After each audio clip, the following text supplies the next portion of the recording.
What is up everyone, and welcome to some more F1 24 League Racing, and it is time for the Belgian Grand Prix round number 7 of the Streamers & Co VRL Season 4. It is of course our first season on F1 24, and I am very much looking forward to this one, I can't lie. Belgium, historically, been one of my favourite tracks across most of the Formula 1 games. Was a big fan of it on the games a few years ago especially.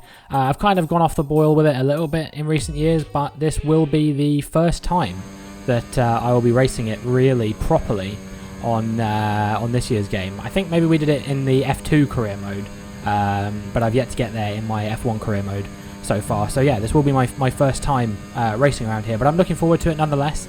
You know, like I said, historically been a big fan of this. I remember Streamers & Co Season 1. This was a track that was a source of joy and heartbreak for me. Joy as I thought I was going to be finishing on the podium. Heartbreak as I ended up bottling it at the line and ended up finishing P7.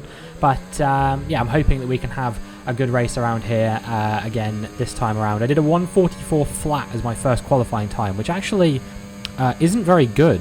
Yeah, I'm not really sure what happened with that. I was kind of struggling a little bit with the setup I was running this weekend, I'm not going to lie to you, and as a result I was just really kind of not gelling with the kind of turning of the car. I felt like I was either turning in way too early or occasionally turning in way too late. I was experiencing quite a lot of oversteer. The car was far more responsive than I was expecting it to be, and yeah, I just couldn't seem to quite get going with it. So my second flying lap in quali was actually slower than my first qualifying lap.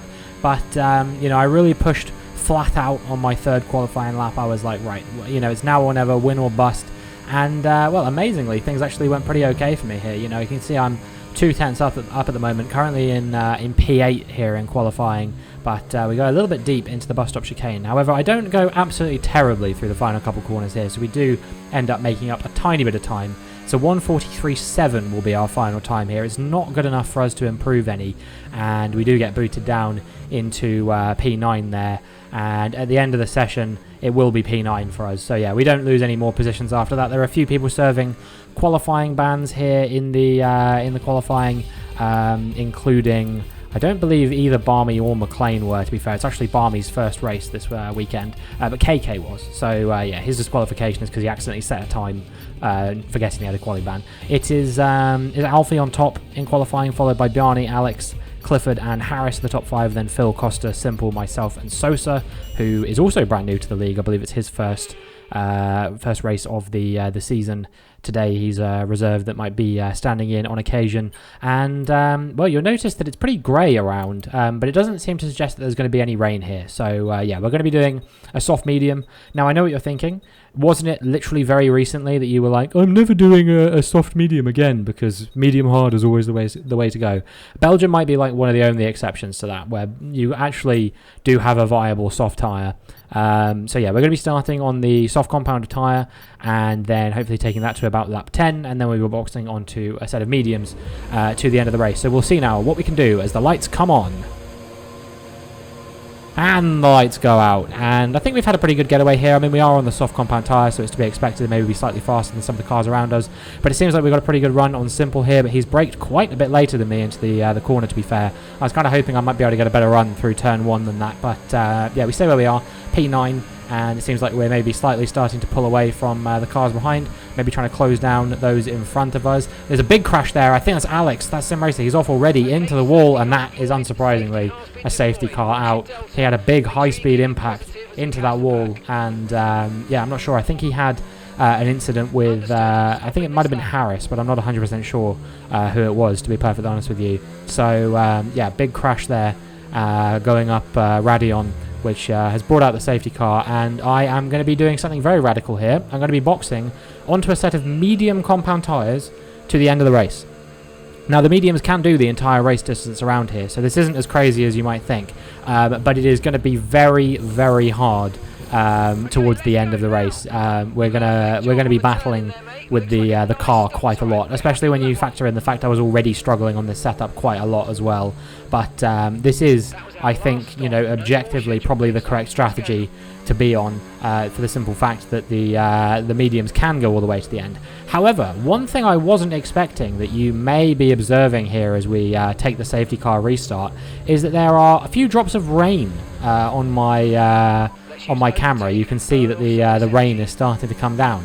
Now that was not part of the race plan here, so we may have accidentally screwed ourselves a little bit boxing early when the safety car came out. As you can see, Sosa's had a bit of a wobble there, and he's going very slowly on the exit of turn 1. But yeah, like I said, it just for whatever reason the rain did not come up in the sort of race preview weather thing. So yeah, I really don't know why it didn't say that, but either way, this could potentially be really, really damaging for our chances of doing well in this race. And eventually I am gonna see what's going on with that, because I did notice when I was driving as well. Yeah, so light rain for 20 minutes, that seems to suggest that the track might be about to go wet at a moment's notice, at the drop of a hat. Obviously DRS hasn't been enabled yet, so we're also going to have to keep an eye out for that. The track certainly at this point did not feel even close to wet enough to consider boxing, but the thing you have to remember about Belgium in particular is that this is a circuit that is the longest on the calendar. It takes the longest to drive around here, so it is very conceivable that by the end of this lap the track could be wet enough that the people who boxed on the previous lap actually might catch us by enough to make it worth it. Phil was the only car in front of me, I believe, who boxed in that situation. He went onto a set of intermediate tyres, but at the end of lap 5 they were still telling me that dries were the fastest tyre, so I didn't feel like I'd made a mistake here by not boxing yet. But we really do have to be really hot on it. As you can see that I was struggling to navigate my menu while driving there, and we got a bit of a silly corner cutting warning there, or track limits warning, as we are just trying to stick with the back of the cars here at the moment. So yeah, I'm just perpetually checking on the weather, seeing what the weather is doing. And as we move on to lap 7, so it's now been nearly 4 laps since the rain started coming down, and still it's not wet enough to go onto the intermediate tyres. You can see where I'm at, checking the weather report every single lap before we go into the bus stop chicane, just to see whether it's time to box or not. And every single lap it's not time to box, it's not time for intermediate tyres yet, it's still good enough for the dry tyres. So yeah, we're just going to be staying out and seeing what we can do on the dry tyres. But I mean, there's no doubt in my mind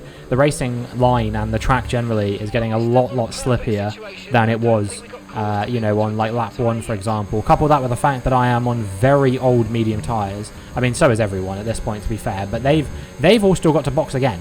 I potentially could go to the end here if the track doesn't get wet enough for intermediate tyres. But you can see everyone from Costa downwards as I get overtaken by Barmy there, but I mean, he's just a faster driver than me. I wasn't really anticipating that I'd be racing with him all too much. But yeah, everyone from Costa downwards, I believe, is on the intermediate tyres, and they're kind of trying to stick the intermediate tyres out until the intermediate period arrives.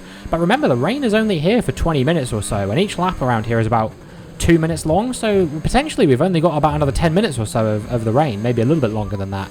So yeah, I'm just constantly keeping an eye on the weather report. As you can see, there's a bit of a battle going on here between Simple and Jermaine, and Simple's been shoved off the track. He's going very slowly. I have to hold up. Barmy goes off the track, and then there's contact between him and Jermaine. Jermaine goes into Simple. Barmy slows down to try and let somebody back through. I don't think it was me, but I managed to be the beneficiary of that, and all of a sudden we've gone from P8 to P5 in the space of just a few corners there. So and then Barmy's like 2 seconds down on us now, so we've gone from P8 to being 2 seconds ahead in P5. And we're looking very, very good in this race right now, potentially, as long as it stays dry, or dry enough to be on these tyres at least. I think, if we have to box onto the intermediates, that would not be a great situation. However, the thing you have to consider with that is that everybody who is currently running behind me on the intermediate tyres is not gaining time on me, because the intermediate tyres are still slower. So effectively, the race is kind of evolving into 2 packs of cars, I guess, which is everybody on the intermediate tyres, which is everybody behind the ghost of Ryan McLean. He actually wasn't racing in this race because his internet dropped out shortly before he was able to start racing. So yeah, it's not him, and he was put down as a DNS in this race, but his ghost was driving around nonetheless. But yeah, everybody behind where his car is at the moment is on the intermediate tyres. They're kind of running their own race for the minor points positions, and then there's, you know, me and Barmy upwards to the top, cars who've yet to box, who are kind of racing this sort of second type of race that we're doing here. You can see Simple at the moment 18 seconds behind me. Keep in mind, the intermediate tyre is still not the fastest tyre to be on, but he's in 8th place despite the fact he had that crash. I think he had to change his front wing and everything because he had that situation with everybody else where they were going slower than him while he was still running on those dry compound tyres. So as the virtual safety car comes out again, I was thinking to myself, is now the time to go onto the set of intermediate tyres finally? Is it the right time to finally sort of make the jump and go onto the intermediate tyres? And I was thinking to myself, no, because if I go onto the intermediate tyres, eventually when the rain dries up, which it will, because like, you know, when we ask the weather, they say, oh yeah, there's only maybe 5 or 10 minutes more of it. The track will dry up and then we'll have to box again, and I don't think we're going to get enough of an advantage by going onto the intermediate tyres to begin with. So we now find ourselves in P4. Bjarne has actually boxed onto another set of dry tyres, so he started on the slicks obviously, and he's gone onto another set of slicks. Clifford has opted to go for the intermediate tyres, and at this stage he is actually catching me. As you're going to see, we're getting to the point now where we are at the crossover. They're saying we're not sure whether it's dries or inters, but the thing is, the track is not, like, there's still no tangible advantage to being on the intermediate tyres. It's just that the dries or inters are about the same. The only reason that I would box now onto a set of intermediate tyres instead is if I wanted to, you know, get the sort of fresher tyre advantage, because I've got the 30% wear on my rear left now. But the tyres I'm on will go to the end of the race. We are getting overtaken by some of the cars who are up front, but you have to remember, our race was not really with Clifford or Bjarne, so if these guys get past me, it's not really the end of the world. It's actually RC on those intermediate tyres who I'm currently looking at behind me. He's 24 seconds down on me, and right now we are doing very sort of similar lap times. You know, he would have to be catching me by over 2 seconds a lap for me to be under threat by him at the moment with how long we've got left in this race. So this is pretty much a nailed on P6 for me right now, as long as I don't do anything stupid with the strategy. I mean, the thing is, I've got the luxury afforded to me that even if I were to box again, I would still be ahead of all of those cars behind Bjarne. Bjarne's going to get ahead of me now. That's, you know, I'm amazed that we managed to keep him behind for as long as we did. You could argue maybe I ruined my teammate's race a little bit, but we'll call that karma for the incident that happened between me and him in Canada. Yeah, Ryan, his ghost still pootling around on the softs. He still hasn't boxed, as you can see. I go off the track there again as I'm trying to check the radio. Yeah, we're having a real time of things with that at the moment. Every time I go through Blanchimont at the moment, I'm messing up with the weather checking. But you can see, I did check the weather, and again, they were saying the weather's going to dry up very, very soon, and we're still kind of on that crossover. Harris and Barmy have come into the pit lane for intermediate tyres. I don't know if this is the call. I really don't know, because anyone who's on intermediate tyres is going to have to box again. Yes, the DRS has been disabled finally now, almost 10 laps after the rain initially started, but I just don't think it's going to be wet for very, very long. I think it'll be like sort of 2-3 laps minimum I'll have to drive on this. I think Ryan and Barmy, obviously, like I said, the intermediates are faster right now, but are they going to be faster overall? I don't think so. So, yeah, I mean, if I go to the end on these medium compound tyres, there's a good chance I could be getting a really strong finishing position here. And that's kind of what I'm aiming for now, I think. As you can see, Jermaine there, who's now kind of who my race, quote-unquote, is with here. It has a 3-second time penalty as well. The gap is 26.3 seconds, and he's boxing again. So, like I said, we are in a situation where we are kind of in a bit of a no man's land right now, and the strategy here has unfolded beautifully for me because I didn't reactively box to a little bit of wet weather. I kind of thought to myself, okay, well, maybe we can see this out. You might remember that in Belgium in Season 1, if you've been watching me for a very, very long time, that I actually kind of lost the race a little bit because I boxed early and went onto those intermediate tyres when the weather was only going to be there for about 5-10 minutes. So I gained a lot of positions initially on the intermediate tyres, but then I started to burn out the intermediate tyres when the track dried up again, and we ended up losing positions as a result of that. So yeah, in that scenario, the strategy actually was not to box, and a lot of people have decided to box here. So you can see that RC, he is closing me down right now as we get a 3-second time penalty for going over the track for a third time. That was the first one that I actually did just drive over the track limits because I was driving like poorly rather than because I was not paying attention. But again, you can see the gap, 28 seconds, 7 laps to go. He's got to gain on me by like 4 seconds a lap every single lap if he wants to close me down by enough. And the rain is going to dry up really, really soon. So I think that we have an absolutely excellent chance of getting this P6, consolidating this P6. And, you know, it was getting to the point where, as you can see as I'm coming through the final corner of the bus stop chicane, the rain is very close to drying up now. We're still on the crossover, so at no point have they ever said, oh yeah, the Inters are definitely faster. I mean, I think they are at this stage. Either that or my very worn out medium tyres are in a situation where they're kind of, you know, losing me time to the intermediates at this stage. And so I said to myself, right, I've got the luxury of, you know, time being on my side. I've got a 22-second gap behind, a 19-second gap in front.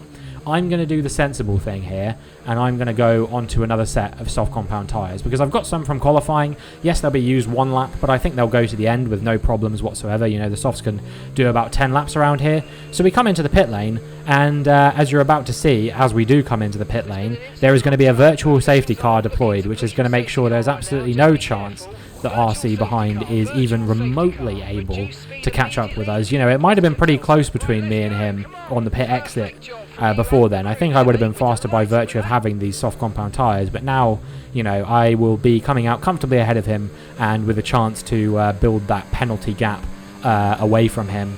So yeah, things just worked out really, really nicely for us here. And we basically have nothing to worry about now till the end of the race. We're just going to get on with it, try and put in some fast laps, maybe see if we can close down the intermediate tyre runners in front, but I think 7 seconds per lap may be just a bridge too far for me.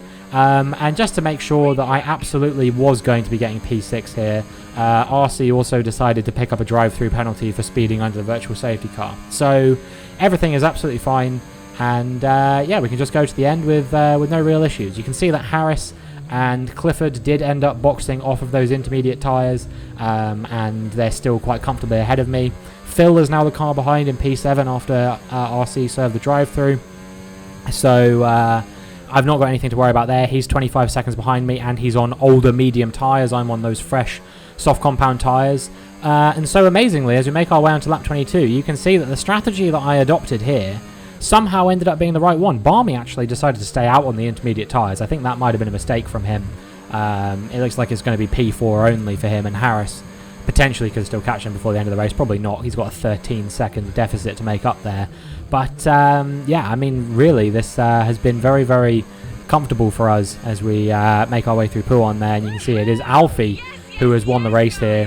He had a very comfortable time of things. I think he was very easily faster than basically everybody else on the track. So yeah, good job by him. I think it was Bjarni came home in P2, and then Clifford getting his first podium of the season in P3. Barmy did hold on for P4, and then I believe it is Harris is rounding the final corner now for P5. Although actually, that said, Barmy seems to have slowed down or something there to maybe let Harris through. I think it was Simple that I saw crossing the line on the minimap, so Harris actually gets P4. That's something interesting I hadn't noticed before, actually. That yeah, I might have to query with the stewards. You're seeing my actual real-time live reaction to that information, because you're definitely not allowed to do that, especially when you drive for different teams. So either way, we cross the line, we get P6, and yeah, it was a very good race for us in the end. One of our best races of the season after that Baku podium, of course. Yeah, we just had a really strong strategy here. We did the right thing at the right time. I had virtually no pace, to be honest, so it was all strategy. And yeah, that ended up being the prevailing factor for us here today. Yes, we did get a little bit lucky with the contact between Simple and Jermaine, which kind of put both of them out of contention as well. But, you know, you always need a little bit of luck here. And it's going to be a very solid 8 points picked up for me today, which, you know, I'm going to be very, very happy with. Take that going forward into the next race weekend, which is going to be a sprint weekend in Brazil. So opportunity for us to potentially score points on 2 occasions there. Getting into the top 8 I think will be quite difficult, especially with the caliber of driver we now have racing in this league. But yeah, here's the rundown of the final results. It's Alfie followed by Bjarni and Clifford on the podium, Harris P4 and Barmy P5. There's myself P6, Phil P7. Jermaine ended up getting a post-race penalty for that incident with Simple, so it was actually RC classified in P8, and then KK P9, and Jermaine was P10 with Simple and Sosa and Costa, the final of the finishers. Alex, of course, failing to finish with that incident, and McLean classified as a DNS because it was not actually him who was racing, it was his AI. So yeah, a really fun race all round. I'm sure that I probably enjoyed that one a lot more than some other people who were caught up in a few more incidents, but that is going to be it for this video. So if you enjoyed, please make sure you like and subscribe, and hopefully I will see you in the next one.